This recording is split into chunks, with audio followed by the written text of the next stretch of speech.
ఇతను? నాన్న వదిన వీడిని చూడగానే ఈ మహాపతివ్రత మొహంలో రంగులు మారుతున్నాయో చూడండి. ఆసుపత్రిలో ఇది అబార్షన్ చేయించుకున్నప్పుడు ప్రత్యక్షంగా చూసిన సాక్షి వీడు. నిజం బయట పెడతానని భయపెడితే వీడి నోరు మూయించడం కోసం, అందరి కళ్ళు కప్పడం కోసం నేనెంతో ప్రేమగా ఇచ్చిన డైమండ్ రింగ్ని వీడికి లంచంగా ఇచ్చింది. కాదని చెప్పాలని చూద్దాం.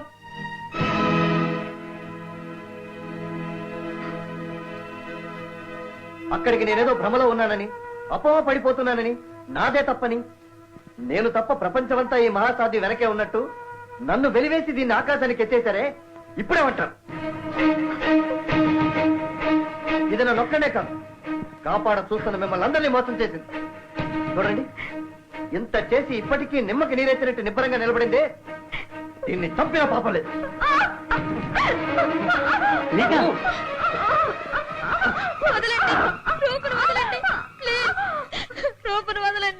సంపరా, సంపమని కాళ్ళని చుట్టుకున్న ఈ అమ్మాయిని చంపే హక్కే నీకుంటే సంపు. ఈ పిల్ల కోసమేరా నిందలన్నీ భరించింది రూప. రూపకి బదులు శిక్ష అనుభవించడానికి వచ్చింది ఈ పిల్ల.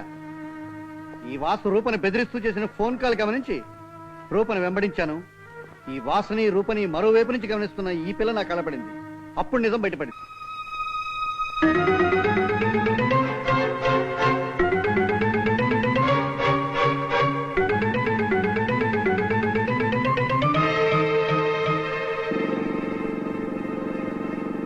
ఆగు, ఆ ఉంగరం ఎందుకు తీసుకున్నావు? ఆనవాళ్ళకి లంకలో అమ్మవారి ఉంగరం కదా ఇది, రాముల వారికి చూపిద్దామని. ఏ పోవే.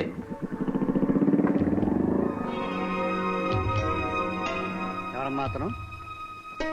మీరెవరు? నేను ఆ రూపకి బావగారిని. ఎవరతను? నాకు తెలీదు. నాకు తెలుసమ్మా, నీకు తెలుసునో తెలీదో చెప్పు. రూపా, రా కమల, కూర్చో. ఏమిటి అలా ఉన్నావు? ఇంకా పోయిన ప్రకాష్ గురించి దిగులు పడుతున్నావా? నయం, ఏం కాకుండానే ప్రకాష్ పోయాడు. నా బాయ్ ఫ్రెండ్ లాగా గర్భవతిని చేసి మెల్లగా జారుకుపోలేదు. ఏమిటి నువ్వు వంటినది? అవును రూపా, నాకిప్పుడు 3వ నెల.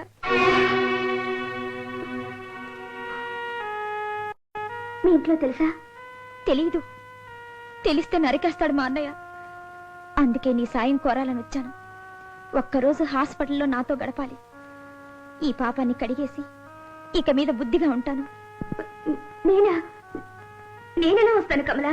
మీ నాన్నతో ఏదో అబద్ధం చెప్పిరా. స్నేహితురాల కోసం ఆ మాత్రం సహాయం చేయలేవా రూపా? ప్లీజ్. ఏం భయం లేదు, పడుకో.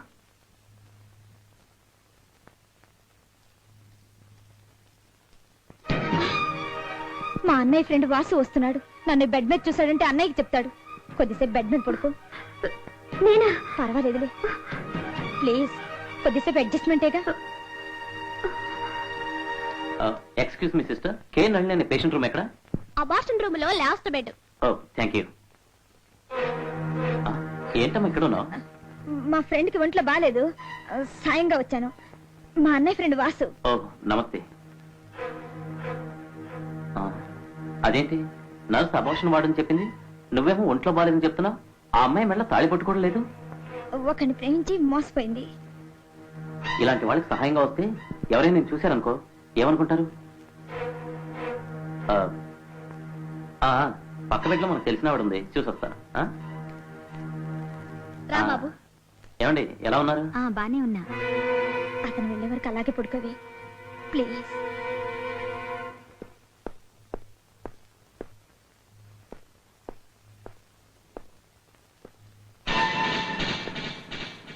ఇన్స్పెక్టర్, యాక్సిడెంట్ కేసు 6, ఇది అబార్షన్ కేసు.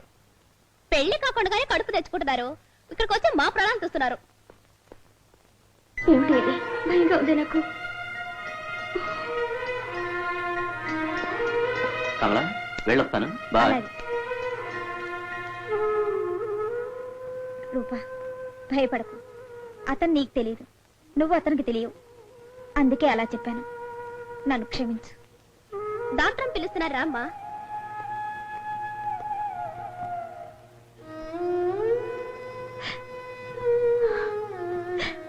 రూపా, నువ్వు చేస్తున్న సహాయం ఈ జన్మలో మర్చిపోలేను. నా కడుపు కరిగించుకున్న నిజాన్ని నీ కడుపులో దాచుకోవాలి. ఎవరికీ చెప్పొద్దు. ప్రాణం పోయినా నీ రహస్యం బయట పెట్టనని ప్రమాణం చేస్తున్నాను. నా చెల్లెల్ని ఎత్తి నేరం పెట్టుకుని నీ భార్య ఉసురు పోసుకున్నాను రా. నేను చేసిన తప్పుకు నన్ను నేను చెప్పుతో కొట్టుకోవాలి. ఇచ్చిన మాట కట్టుబడింది, ఎన్ని కష్టాలు పడింది. రూప చేసింది తప్ప? తోటి కోడలు కడుపు పండాలని పూజలు వ్రతాలు చేసిన పిల్ల తోటి స్నేహితురాలికి ఈ పాటి చేయడం నేరవా? అల్లుడు గారు, ఇప్పుడైనా నా కూతుర్ని అర్థం చేసుకున్నారా? కళ్యాణి, లోపలికి వెళ్ళి రూప పెట్టి తీసుకురా. తన ఇంటికి వెళ్తుంది.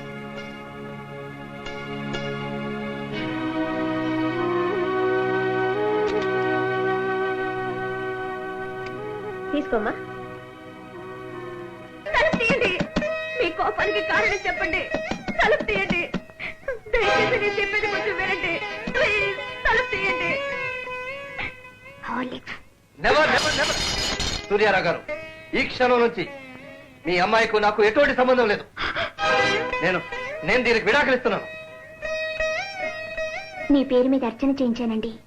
ప్రసాదం.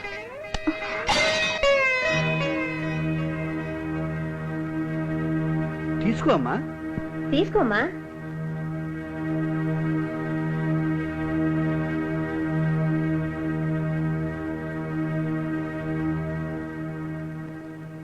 ఏమిటి ఆలోచిస్తున్నావు?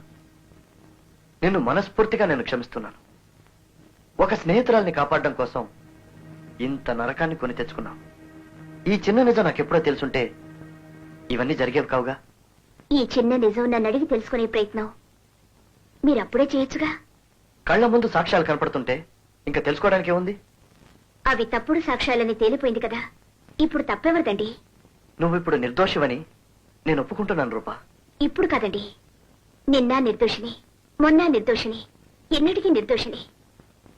మీకొక రుజువు దొరికింది కనుక నేనిప్పుడు నిర్దోషిని అంటున్నారు. దొరకకపోతే జీవితాంతం దోషినేనా? ఒక ఆడది పెళ్లికి ముందు అబార్షన్ చేయించుకుందని తెలిస్తే ఏ మగాడు సహించాడు రూపా. అబార్షన్ నిజమో కాదో తెలుసుకునే ప్రయత్నమైనా చేయని మగవాణ్ణి ఆడది సహించాలా అండి? ఈ వాదించే తెలివితేటలు వరలక్ష్మి వ్రతం నాడే ఎందుకు లేకపోయాయి రూపా? నాకప్పుడు లేవండి తెలివితేటలు. అనుభవం మీద ఇప్పుడే వచ్చాయి. నాకు తెలివితేటలు ఉండకూడదు. నాకు గతం ఉండకూడదు. స్వగతం ఉండకూడదు. నాకంటూ జ్ఞాపకాలు ఉండకూడదు. నా సొంతానికి కొన్ని అనుభవాలు ఉండకూడదు. నేనొక తెరిచిన పుస్తకంలా ఉండాలి. పట్టలు వేసి ముయ్యకూడదు. చెదపట్టిన కాగితాలు తులపకూడదు. చెదిరిపోయిన పేజీలు చేర్చకూడదు. ఒక వాక్యం అండర్లైన్ చేయకూడదు. ఒక అక్షరం తొడిపేయకూడదు. మీ చేతనే తెరవబడి, చదవబడి, విడమరచబడి, విమర్శించబడి, నలిగిపోయి, మాసిపోయి, చివరికి మీ చేతిలోనే తిరిగిపోవాలి నా బ్రతుకు. ఏమండి, నిండు నూరేళ్లు నాకు అండగా ఉంటానని అగ్ని సాక్షిగా ప్రమాణం చేసిన భర్తే కదా మీరు. నా స్నేహితురాలికి సహాయపడటం 20 ఏళ్ల నా చిన్న జీవితంలో ఒక మచ్చ అయితే దాన్ని తొలగించడానికి ప్రయత్నించాలే గాని లేని మచ్చలు వెతికి పట్టుకొని నన్ను 80 ఏళ్ళు ఉరి తీయకూడదండి. అయితే ఏమిటి రూపా నీ నిర్ణయం?